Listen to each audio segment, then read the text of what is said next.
आज देखो 2023 का आखिरी डिस्कशन है।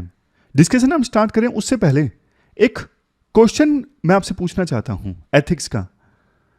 कानपुर में ना एक खबर सामने आई, 3 नाबालिग लड़कों ने, 3 माइनर लड़कों ने ना एक घर बना रखा था। जब हम छोटे होते थे हम भी कुत्तों के लिए घर बना देते थे ना कि तुम यहां रहो। तो डॉग के पपीज का ना एक छोटा सा घर बना रखा था गली में, और इन 3 माइनर लड़कों ने उस घर को आग लगा दी और 4 जो पपीज थे वो जिंदा जल गए। मतलब जानबूझ के आग लगाई गई, जलाने के लिए, इंटेंशनली, ऐसा नहीं गलती से। एक और खबर देखिए, कल की खबर है, 3 जुवेनाइल्स ने यानी माइनर्स ने दिल्ली में एक कैब ड्राइवर की हत्या कर दी। वो आगे जाना चाहते थे लेकिन जाम लगा हुआ था, कैब ड्राइवर आगे नहीं बढ़ सका, बात पे कहासुनी हो गई और चाकू मार के हत्या कर दी, तीनों माइनर्स। तो क्वेश्चन ये है, जो माइनर्स हैं, जुवेनाइल्स हैं, उनमें एम्पैथी, कंपैशन, काइंडनेस, ये सारी जो वैल्यूज हैं वो कैसे कल्टीवेट की जाए। आजकल देखो टीनेजर्स थोड़े ज्यादा ही गुस्से में नजर आते हैं, उनके एंगर को कैसे कम किया जाए और वैल्यूज को कैसे इनकलकेट किया जाए, इस क्वेश्चन का आंसर आप दीजिए। एथिक्स में एक टॉपिक है सीधा सीधा, role of family, education and society in inculcating the values, इस टाइप से टॉपिक है। डेट आज की देखो 30 दिसंबर 2023 है और 3 इश्यूज आज हम डिस्कस करेंगे। पहला नेचुरल फार्मिंग से संबंधित है, दूसरा आर्टिकल इंडिया की डिप्लोमेसी से संबंधित है। पूरा साल खत्म हो गया तो इंडिया की डिप्लोमेसी ने किस प्रकार से अच्छा काम किया, क्या क्या चैलेंजेस हैं, वे फॉरवर्ड, वो सारी चीजें एक कॉम्प्रिहेंसिव सा आर्टिकल है इंडिया की डिप्लोमेसी से संबंधित। फिर लास्ट में कतर में इंडिया के जो फॉर्मर नेवी ऑफिसर्स हैं उनकी जो सजा थी पहले डेथ सेंटेंस की, उसे कम्यूट कर दिया गया है। तो आगे भारत सरकार की रणनीति क्या होनी चाहिए, इससे संबंधित आर्टिकल है। हम डिस्कशन स्टार्ट करते हैं। इसके बाद नेक्स्ट आर्टिकल नेचुरल फार्मिंग से संबंधित है। आप देखो जीएस पेपर 3 के इस टॉपिक से आर्टिकल को रिलेट कर सकते हम। बिजनेस लाइन का ये आर्टिकल है। देखो ग्रीन रेवोल्यूशन से ना फसल की पैदावार तो इंक्रीज हो गई और इंडिया फूड के मामले में सेल्फ सफिशिएंट हो गया, लेकिन ना ग्रीन रेवोल्यूशन की वजह से बहुत सारे नुकसान भी हुए। जैसे देखो सोइल डिग्रेडेशन, बार बार हाई यील्ड सीड्स को की सहायता से फसल उगाई गई, एक ही फसल को बार बार उगाया गया तो सोइल के जो न्यूट्रिएंट्स थे ना वो मर गए, सोइल की फर्टिलिटी काफी कम हो गई पहले के अपेक्षाकृत। नेचुरल रिसोर्सेज का डिप्लीशन हुआ, जैसे ये हाई यील्ड सीड्स का इस्तेमाल किया गया, अब इसके लिए चाहिए पानी। ग्राउंड वाटर का एक्सप्लोटेशन काफी ज्यादा हुआ। तो ग्रीन रेवोल्यूशन से जो नुकसान हुआ ना उसको एड्रेस करने के लिए एक सॉल्यूशन है नेचुरल फार्मिंग। सुभाष पालेकर ये देखो काफी सम्मानित हैं। इन्होंने यूं कहा जाता है कि पहली बार नेचुरल फार्मिंग का मंत्र दिया था। इनको पद्मश्री अवार्ड भी मिला है और जीरो बजट नेचुरल फार्मिंग के बारे में इन्होंने बहुत सारी बुक्स लिखी हैं। सुभाष पालेकर का मानना है सोइल के अंदर, अब आप ध्यान से सुनिएगा, सुभाष पालेकर का मानना है सोइल के अंदर वो सारे न्यूट्रिएंट्स होते हैं जिनकी आवश्यकता प्लांट्स को होती है। मतलब क्रॉप्स को ग्रो होने के लिए जिन भी न्यूट्रिएंट्स की आवश्यकता होती है वो सारे सोइल के अंदर होते हैं, ऐसा मानना है सुभाष पालेकर का। आवश्यकता इस चीज की है माइक्रो ऑर्गेनिजम्स जैसे बैक्टीरिया, फंगी, एल्गी, प्रोटोजोआ, ऐसे ऑर्गेनिजम्स जिनको नंगी आंखों से नहीं देखा जा सकता। तो आवश्यकता इस चीज की है कि ये जो माइक्रो ऑर्गेनिजम्स हैं सोइल में मौजूद न्यूट्रिएंट्स को प्लांट्स तक लेके जाएं। समझ गए आप आइडिया को? इनका मानना है न्यूट्रिएंट्स तो सारे हैं सोइल के अंदर, लेकिन हमें माइक्रो ऑर्गेनिजम्स की आवश्यकता है जो उन सोइल में मौजूद न्यूट्रिएंट्स को प्लांट्स तक लेके जाएं, प्लांट्स की रूट्स तक लेके जाएं। इसके बाद सुभाष पालेकर ये बोलते हैं जीरो बजट नेचुरल फार्मिंग जो है वो 4 व्हील्स पर, 4 पहियों पर टिकी हुई है। कौन से हैं जीरो बजट नेचुरल फार्मिंग के 4 पहिए? बीजामृत, जीवामृत, मल्चिंग और वापसा। एक एक करके इनको डिस्कस करते हैं। बीजामृत का क्या मतलब है? बीजामृत का मतलब देखो ये है, जो सीड्स हैं यानी जो बीज हैं उनकी माइक्रोबियल कोटिंग की जाती है।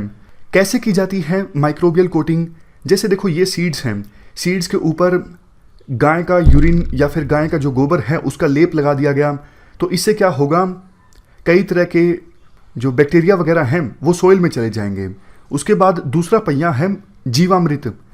जीवामृत में क्या होता है, सोयल माइक्रोब्स यानी सोयल के अंदर जो माइक्रो ऑर्गेनिजम्स हैं जैसे बैक्टीरिया इत्यादि, इनकी संख्या को इंक्रीज किया जाता है। संख्या को कैसे इंक्रीज किया जाता है? काऊ डंग, गाय का गोबर, गाय का यूरिन, गुड़, इन सब चीज़ों की सहायता से। तीसरा व्हील है मल्चिंग। मल्चिंग में क्या होता है? मल्चिंग में देखो सोयल को यानी मिट्टी को ढक दिया जाता है पत्तों से, क्रॉप के रेजिड्यूज से, इन सब चीज़ों से। और सबसे लास्ट में जीरो बजट नेचुरल फार्मिंग का जो चौथा पहिया है वो है वापसा। वापसा में क्या होता है? देखो आप पिछले पहिए में ध्यान दीजिए, पिछले पहिए में क्या हुआ था, मल्चिंग में सोयल को ढक दिया गया था पत्तों से या फिर क्रॉप रेजिड्यूज से। अब इन सब का डिकम्पोजिशन होगा। डिकम्पोजिशन जब होगा पत्तों का तो ह्यूमस क्रिएट होगा। ह्यूमस क्रिएट होने से क्या होगा, सोयल का एरेशन बढ़ेगा। एरेशन मतलब एटमॉस्फेयर में जो हवा मौजूद है उसका इंटरेक्शन जब सोल के पोर्स के साथ होता है तो इसे आप कहते हो सोयल एरेशन। और यही है चौथा स्टेप वापसा। वापसा में क्या होता है, ह्यूमस क्रिएट होता है और सोल में हवा आ जाती है। तो ये चार पहिए जो हैं वो सेंट्रल पिलर हैं जीरो बजट नेचुरल फार्मिंग के। अब एक क्वेश्चन ये भी उठता है कि फार्मिंग के दौरान देखो बहुत सारे अनडिजायरेबल स्पीसीज भी अटैक कर देते हैं, जैसे कॉकरोच हो गया, कुछ इंसेक्ट्स हो गए, उन सब का अटैक हो जाता है। तो उनसे कैसे निपटा जाए, इसके लिए 3 मेथड्स सुझाए जाते हैं सुभाष पालेकर के द्वारा। पहला मेथड है अग्निस्त्र, दूसरा ब्रह्मास्त्र, तीसरा निमास्त्र। बस आप नाम याद रख लीजिए। आपको ये सब याद रखने की आवश्यकता नहीं है कि अग्नियास्त्र में कौन कौन सी चीज़ें ऐड की जाती हैं, नीम, हल्दी, अदरक, या फिर ब्रह्मास्त्र में कौन कौन सी चीज़ें ऐड की जाती हैं, या फिर निमास्त्र मेथड जो है पेस्ट को मैनेज करने का, उसमें कौन कौन सी चीज़ें यूज़ की जाती हैं। डिटेल से याद रखने की आवश्यकता नहीं है, सिर्फ नाम याद रखिए। देखो अभी तक हमने ये डिस्कस कर लिया जीरो बजट नेचुरल फार्मिंग है क्या, कैसे होती है। अब आप मुझे एक बात बताइए, क्या आपको लगता है कि सरकार को जीरो बजट नेचुरल फार्मिंग को ज़्यादा से ज़्यादा एनकरेज करना चाहिए? शायद आपके मन में आया होगा हाँ, क्योंकि जितना अभी तक आपने डिस्कस किया उसके हिसाब से आपको लगा होगा जीरो बजट नेचुरल फार्मिंग के बहुत सारे बेनिफिट्स हैं। इससे फार्मर्स की जो कॉस्ट है खेती करने की वो रिड्यूस हो जाएगी, क्योंकि महंगे महंगे जो केमिकल फर्टिलाइजर्स हैं उनका इस्तेमाल नहीं करना पड़ेगा। सोइल को भी बेनिफिट मिलेगा क्योंकि फर्टिलिटी जो है वो बढ़ेगी। बायोडाइवर्सिटी को नुकसान नहीं पहुंचेगा। रिसोर्सेज जैसे देखो केमिकल फर्टिलाइजर्स का इस्तेमाल होता है तो वाटर, इलेक्ट्रिसिटी, इन सब का भी काफ़ी यूज़ होता है, लेकिन जीरो बजट नेचुरल फार्मिंग में इनका यूज़ कम होगा तो रिसोर्सेज का एफिशिएंट यूटिलाइजेशन होगा, वेस्टेज नहीं होगा। नेक्स्ट फ़ायदा ये होगा जो फूड प्रोड्यूस हुआ है उसमें भी हार्मफुल केमिकल्स नहीं होंगे। क्लाइमेट चेंज जो हो रहा है उसका असर कम होगा zero budget natural farming method का अगर इस्तेमाल किया जाता है। मेथड आसान है, वुमेन भी zero budget natural farming method use कर सकती हैं, तो उनका भी एम्पावरमेंट होगा। उनकी जो डिपेंडेंसी है कि महंगे फर्टिलाइजर्स को मार्केट से खरीद के लाना, इन सब चीज़ों पर कम होगी। फार्मर्स की जो हेल्थ है वो भी सही रहेगी, क्योंकि केमिकल्स का इस्तेमाल फार्मिंग में होता है तो वही हार्मफुल केमिकल्स फार्मर्स की बॉडी के अंदर भी चले जाते हैं। तो इन सब एडवांटेजेस के आधार पर तो देखो यही कहा जा सकता है कि जीरो बजट नेचुरल फार्मिंग का जो मेथड है वो अच्छा है, इसे इस्तेमाल में लाओ। तो ये तो हमने सिर्फ ना फायदे समझे जीरो बजट नेचुरल फार्मिंग के, लेकिन देखो क्रिटिसिज्म भी काफ़ी ज़्यादा है। आप ना एक बार क्रिटिसिज्म भी समझ लीजिए। देखो ऐसा कुछ नहीं है कि जीरो बजट नेचुरल फार्मिंग का वास्तव में जो बजट है वो जीरो होता है। इतने सारे मेथड्स हैं जो ये अग्नियास्त्र, ब्रह्मास्त्र, निमास्त्र, इसमें काफ़ी सारी चीज़ों का इस्तेमाल करने के लिए कहा गया है। जैसे मिर्च का इस्तेमाल करो, नीम का इस्तेमाल करो, इनके पैसे लगेंगे ना। इवन गाय का गोबर, गाय के यूरिन की बात की गई है। आप गाय को डोमेस्टिकेट करोगे उसका भी तो खर्चा आएगा ना। इसके अलावा कई सारी चीज़ें ऐसे हैं उनमें भी इलेक्ट्रिसिटी या फिर पंप इस्तेमाल होता है। इसके अलावा फैमिली लेबर मान लीजिए, या फिर आपको बाहर से भी लेबर हायर करनी पड़ती है, तो मतलब खर्चा बहुत ज़्यादा हो जाता है। आप यूँ नहीं कह सकते कि जीरो बजट नेचुरल फार्मिंग में वास्तव में जो बजट है वो जीरो है। वास्तव में बजट जीरो नहीं है, काफ़ी खर्चा होता है। दूसरा क्रिटिसिज्म ये है जीरो बजट नेचुरल फार्मिंग का, अभी तक देखो कोई ऐसी इंडिपेंडेंट स्टडी नहीं है जो ये बोलती हो कि जीरो बजट नेचुरल फार्मिंग से जो फसल की पैदावार है वो बढ़ती है। गवर्नमेंट ऑफ आंध्र प्रदेश की एक रिपोर्ट है कि हाँ जीरो बजट नेचुरल फार्मिंग अच्छी है, लेकिन वो तो देखो जिस एजेंसी ने जीरो बजट नेचुरल फार्मिंग की है वही बोल रही है कि हाँ जीरो बजट नेचुरल फार्मिंग की जो पैदावार है वो अच्छी है। मतलब इंडिपेंडेंट इवेल्युएशन नहीं है। जैसे देखो एग्जाम्पल के तौर पर गवर्नमेंट ने कुछ काम किए, गवर्नमेंट तो बोलेगी ना हमने जो काम किए हैं वो अच्छे किए हैं, ये तो दूसरे लोग तय करेगी, जनता तय करेंगे गवर्नमेंट के द्वारा जो काम किए गए हैं वो कितने अच्छे हैं वो कितने गलत हैं। एक और एग्जाम्पल दिया जाता है GB Pant university of agriculture and technology. इस यूनिवर्सिटी के द्वारा एक फील्ड ट्रायल किया गया था। रिपोर्ट जो है वो 5 साल बाद अवेलेबल होगी, लेकिन कुछ रिलायबल सोर्सेज इस तरफ इशारा कर रहे हैं कि शुरुआती रुझान जो है इस ट्रायल से ये मिले हैं, बल्कि जीरो बजट नेचुरल फार्मिंग से जो पैदावार है वो 30% तक कम हो जाती है।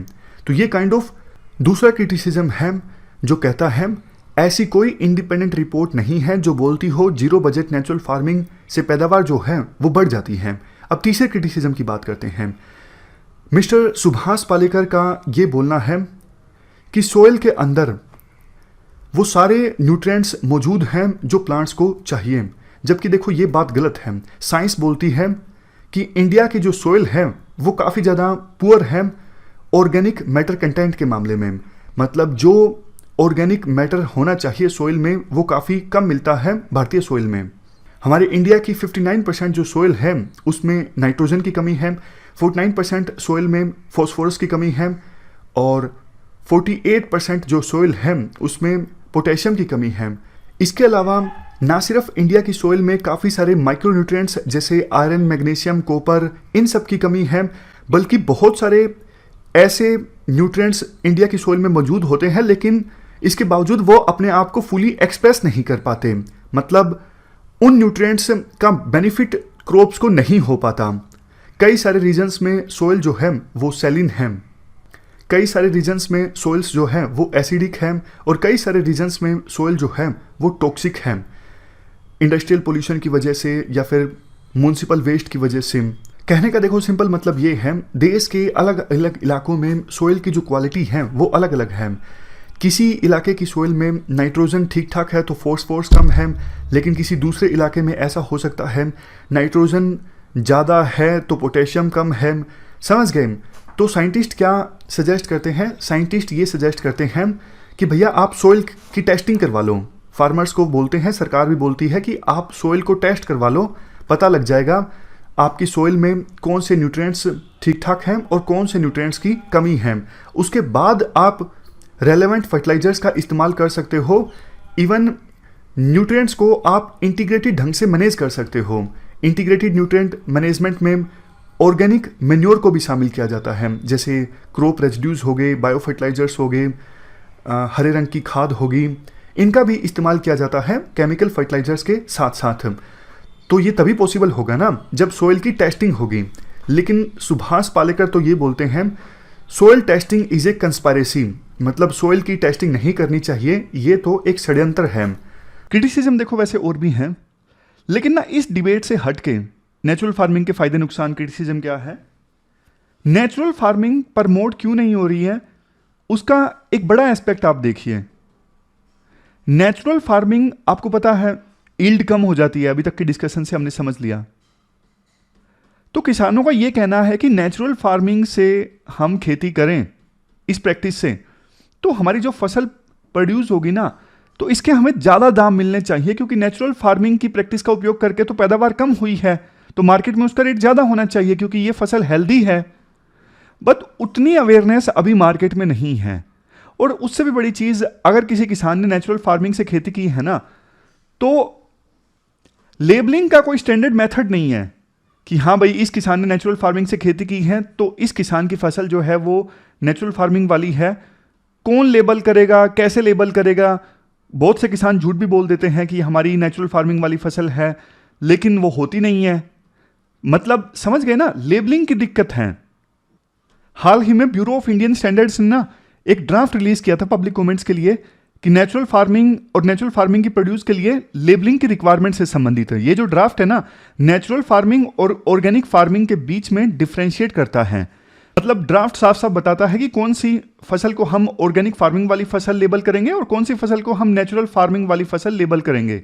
लेकिन उसके बाद बात आगे नहीं बढ़ी। राइटर कहते हैं देखो, कंज्यूमर्स में, मार्केट प्लेयर्स में, जो मिडलमैन है, और प्रोड्यूसर्स में, इंडस्ट्रीज में नेचुरल फार्मिंग को लेके ना एक अवेयरनेस स्प्रेड करनी होगी, तब जाके नेचुरल फार्मिंग वाली प्रोड्यूस की जो डिमांड है वो बढ़ेगी। अभी के लिए देखो, पीडीएस सिस्टम में, मिड डे मील में नेचुरल फार्मिंग की प्रोड्यूस को प्रमोट किया जा सकता है सरकार के द्वारा अवेयरनेस प्रमोट करने के लिए।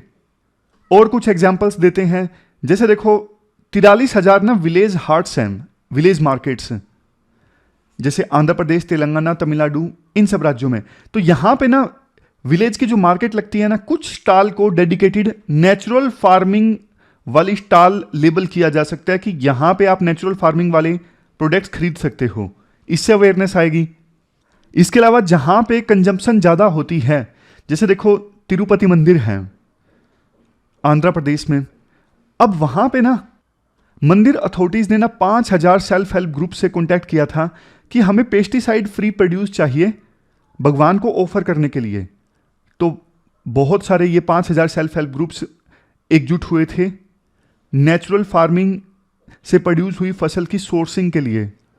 तो इस प्रकार से सेल्फ हेल्प ग्रुप्स मिलकर काम कर सकते हैं नेचुरल फार्मिंग के प्रोड्यूस को प्रमोट करने के लिए। तो ये कुछ पॉइंट्स जो आर्टिकल में दिए गए हैं वो हमने समझे। ये पूरा आर्टिकल हमने डिस्कस किया। चलते हैं आगे। इसके बाद नेक्स्ट आर्टिकल इंडिया की फ्लेक्सिबल डिप्लोमेसी से संबंधित है। आप जीएस पेपर सेकंड के इस टॉपिक से आर्टिकल को रिलेट कर सकते हो। देखो, आप ना इंटरव्यू में बैठे हो और पैनल आपसे एक क्वेश्चन पूछता है, इंडिया की फॉरेन पॉलिसी या फिर डिप्लोमेसी का ऑब्जेक्टिव क्या है? आप क्या आंसर दोगे?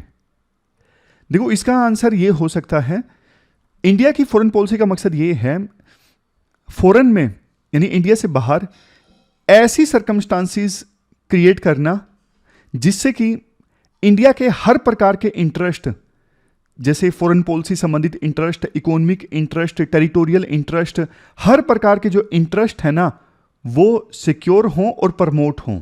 सिंपल सा ये मतलब है। जैसे एग्जांपल आपको बताता हूं, भारत के बाहर जैसे यूएसए में इस प्रकार की सिचुएशन क्रिएट करना कि यूएसए हमारे हित में फैसले ले, ऐसा कोई कदम ना उठाए जिससे इंडिया का नुकसान हो। उसी प्रकार से इंडिया से बाहर यूएन है, यूएन में जो रेजोल्यूशन पास हो वो इंडिया के हित में हो। यह मकसद होता है सिंपल किसी भी देश की फॉरेन पॉलिसी का। देखो, साल खत्म हुआ है तो आप इंडिया की फॉरेन पॉलिसी से संबंधित कुछ अचीवमेंट्स और चैलेंजेस जान लीजिए। सबसे पहला है डिप्लोमेटिक बैलेंसिंग। इंडिया ने ना डिप्लोमेटिक बैलेंसिंग अच्छे से स्टैब्लिश की है। एक तरफ इंडो पैसिफिक रीजन में यूएसए के साथ कोऑपरेट कर रहा है, दूसरी तरफ रशिया के साथ इंडिया ने अपनी अच्छी दोस्ती मेंटेन करके रखी है। रशिया से हम S-400 missile defence system purchase कर रहे हैं। काटसा एक्ट है यूएसए का काटसा एक्ट ये कहता है जो रशिया, नॉर्थ कोरिया और ईरान के साथ में डिफेंस रिलेशंस मेंटेन करेगा उसके खिलाफ हम सैंक्शंस लगाएंगे। बट इंडिया के रशिया के साथ डिफेंस रिलेशंस हैं, लेकिन फिर भी यूएसए ने इंडिया के ऊपर सैंक्शंस नहीं लगाए। तो ये इंडिया की फॉरेन पॉलिसी की जीत है, इंडिया की डिप्लोमेसी की जीत है कि इंडिया ने अच्छा बैलेंस स्टैब्लिश किया है। Next, changing foreign policy. पहले ना इंडिया हेजिटेट बहुत किया करता था कि नहीं, यूएसए के साथ जाएंगे तो अच्छा नहीं लगेगा, हम पार्टनरशिप नहीं स्टैब्लिश करेंगे, हम किसी ग्रुप में नहीं जाएंगे। बट अब ना इंडिया ने वो हिचकिचाहट छोड़ दी है। इंडिया कहता है rule based democratic international order establish करने के लिए, मतलब ऐसा वर्ल्ड हो जो इंटरनेशनल रूल्स पे चले, डेमोक्रेसी पे आधारित हो, तो हम दूसरे देशों के साथ ग्रुप बनाने के लिए तैयार हैं, जैसे इंडिया ने यूएसए के साथ मिलकर क्वाड बनाया है। Next, economic balancing. Economic balancing भी इंडिया ने सफलतापूर्वक की है। अब देखो, इंडिया जहां रशिया के साथ कोऑपरेट कर रहा है ईस्टर्न इकोनॉमिक फोरम के लिए, यूएसए के साथ कोऑपरेट कर रहा है Indo Pacific economic framework for prosperity में, और यूएस रशिया आपस में दुश्मन हैं।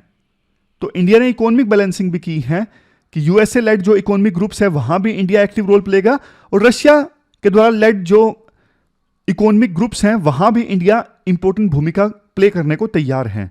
नेक्स्ट बात आती है पॉलिटिकल बैलेंसिंग की। पॉलिटिकल बैलेंसिंग का तो सबसे बढ़िया एग्जाम्पल है, देखो वेस्टर्न कंट्रीज का बोलबाला है G20 ग्रुप में। G20 की प्रेसिडेंसी इस बार इंडिया के पास थी और दूसरी तरफ एससीओ की प्रेसिडेंसी भी इंडिया के पास थी और एससीओ ग्रुप में कौन डोमिनेट करता है? चाइना। मतलब साफ है पॉलिटिकल बैलेंसिंग भी इंडिया ने अच्छे से की है। फिर नेक्स्ट है स्ट्रेटेजिक ऑटोनॉमी इंडिया ने मेंटेन की है। स्ट्रेटेजिक ऑटोनॉमी मतलब इंडिया अब देखो फॉरेन पॉलिसी संबंधित जो फैसले हैं ना वो खुद लेता है, किसी देश के दबाव में आके नहीं लेता। अब जैसे इंडिया एक तरफ यूएसए के साथ भी मिलिट्री एक्सरसाइज कर रहा है, युद्ध अभ्यास, और रशिया के साथ भी मिलिट्री एक्सरसाइज कर रहा है। नेक्स्ट, ग्लोबल साउथ की आवाज इंडिया जोर शोर से उठा रहा है। पहला voice of global south summit organise हुआ जिसमें 125 देशों ने भाग लिया। तो इंडिया ग्लोबल साउथ की यानी पुअर और डेवलपिंग कंट्रीज की आवाज उठाने को तैयार है। इंडिया जोर शोर से इन देशों की आवाज उठा भी रहा है।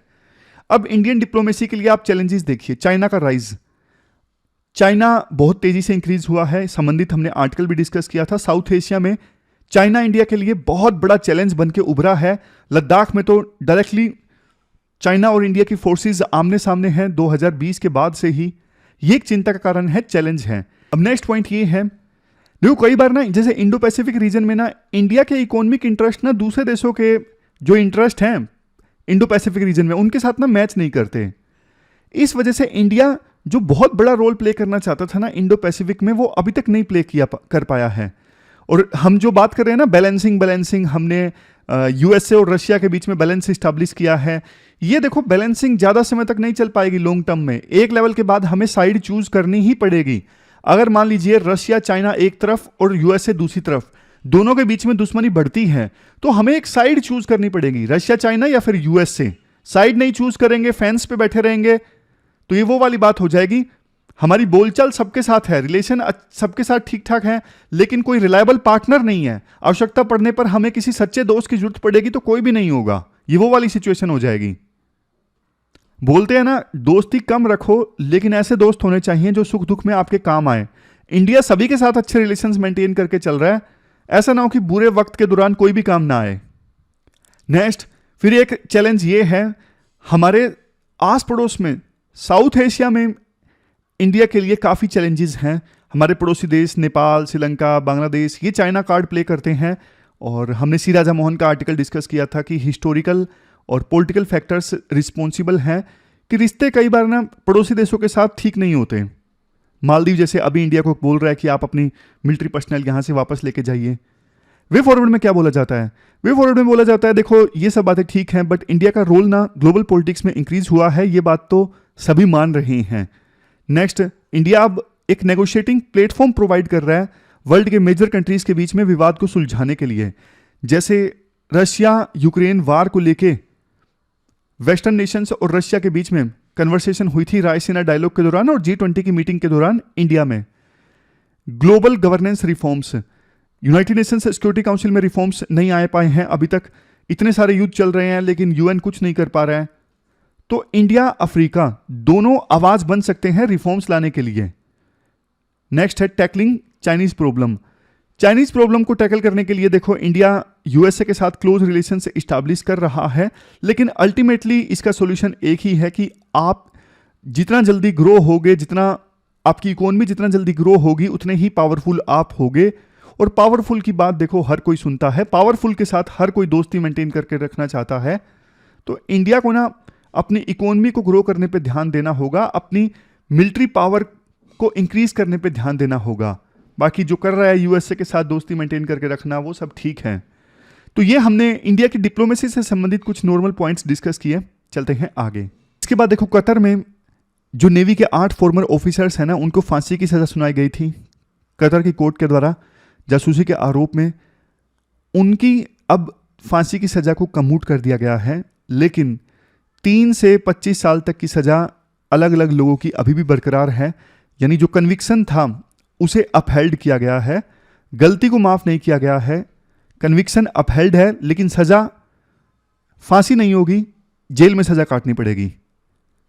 इससे संबंधित आर्टिकल है, आप जीएस पेपर 2 के इस टॉपिक से आर्टिकल को रिलेट कर सकते हो। राइटर देखो ये कहते हैं एटलीस्ट जो डेथ सेंटेंस का बर्डन था ना वो थोड़ा कम हुआ है, बट फिर भी मतलब अभी भी 3 से 25 साल तक की सजा है इन ऑफिसर्स को। तो ये भी मतलब यहां से हमें आगे जाना होगा। क्या क्या ऑप्शंस हैं भारत सरकार के पास में? ऑप्शंस देखो 3 प्रकार के हैं। सबसे पहला ऑप्शन ये है, कतर के जो रूलर है ना, उनको बोला जाए कि प्लीज आप इस कन्विक्शन को रिव्यू कीजिए। पहला ऑप्शन ये हो सकता है। दूसरा ऑप्शन ये हो सकता है कि अगर वो इनकी कन्विक्शन को रिव्यू नहीं करते हैं तो फिर उन्हें बोला जाए कि आप हमें माफ कर दीजिए प्लीज। अगर वो माफ भी नहीं करते हैं तो फिर तीसरा ऑप्शन ये है कि यूं बोला जाए, 2015 का बायलैटरल एग्रीमेंट है इंडिया का कतर के साथ, कि ना इन ऑफिसर्स को फिर सजा आप इंडिया में काटने दीजिए, इंडिया की जेलों में। अगर देखो तीसरा ऑप्शन माना जाता है तो फिर ये हो जाएगा कि कन्विक्शन तो रहेगा और सजा भी काटनी पड़ेगी, लेकिन इंडिया की जेलों में काटनी पड़ेगी।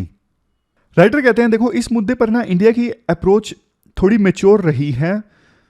मीडिया ने हालांकि शुरू में काफी ऐसी न्यूज पब्लिश की, बट ना इस प्रकार से आप बहुत ज्यादा एग्रेसिव न्यूज डालते हो किसी दूसरे देश के खिलाफ तो बल्कि रिलेशंस खराब हो जाते हैं। बट हमारी एक्सटर्नल अफेयर मिनिस्ट्री ने काफी मैच्योरिटी दिखाई इस न्यूज को हैंडल करने में। लेकिन 1 दिसंबर को ना कतर के जो रूलर है ना, उनसे उनकी मुलाकात हुई थी प्रधानमंत्री मोदी के साथ में। कॉन्फ्रेंस ऑफ पार्टीज की 28वीं मीटिंग थी दुबई में, तो वहां पे मुलाकात हुई थी। पता नहीं अभी कि उस मीटिंग में क्या भारतीय लीडरशिप के द्वारा यह प्रेस किया गया था कि इन 8 ऑफिसर्स को रिहा किया जाए या फिर नहीं प्रेस किया गया था।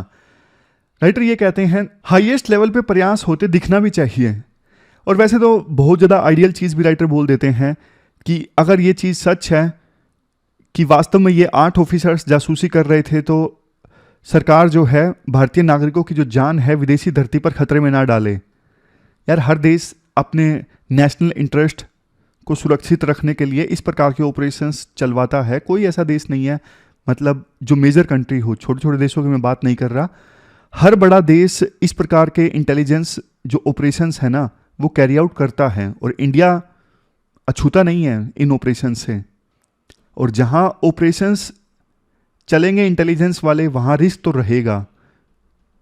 रिस्क को मिनिमाइज किया जा सकता है कि हाँ ऑपरेशन से इतने बढ़िया ढंग से चलाए जाएं कि उसमें रिस्क कम से कम इन्वॉल्व हो, लेकिन कई बार रिस्क लेना भी पड़ता है। जितना ज़्यादा आपको नेशनल इंटरेस्ट सिक्योर करना है उस हिसाब से रिस्क आपको कई बार लेने भी पड़ते हैं। तो ये हमने पूरा आर्टिकल डिस्कस किया 8 फॉर्मर नेवी ऑफिसर्स की सजा से संबंधित। क्वेश्चन एक अटेम्प्ट करना है आज आपको जीरो बजट नेचुरल फार्मिंग से संबंधित। What is zero budget natural farming, और अगर इसको अडॉप्ट किया जाता है वाइडर स्केल पे तो इंडियन एग्रीकल्चर पे क्या इंपैक्ट पड़ेगा वो भी आपको एनालाइज करना है। 250 वर्ड्स में आपको इस क्वेश्चन का आंसर देना है। और इस डिस्कशन में आज इतना ही है। आज 2023 के डिस्कशन का आखिरी डिस्कशन था। अब अगली जो हमारी डिस्कशन होगी वो नेक्स्ट ईयर में होगी। नेक्स्ट ईयर में एक नई शुरुआत हम करेंगे। मौके होते हैं, देखो ये फिर से इम्प्रूवमेंट लाने के मौके होते हैं, पास्ट की गलतियों को सुधारने का मौके होते हैं, एक नया इंथुजियाज्म लाने का डिस्कशन में। तो मिलते हैं 1 जनवरी को। तब तक के लिए अपना ख्याल रखिए। Thank you very much for discussion.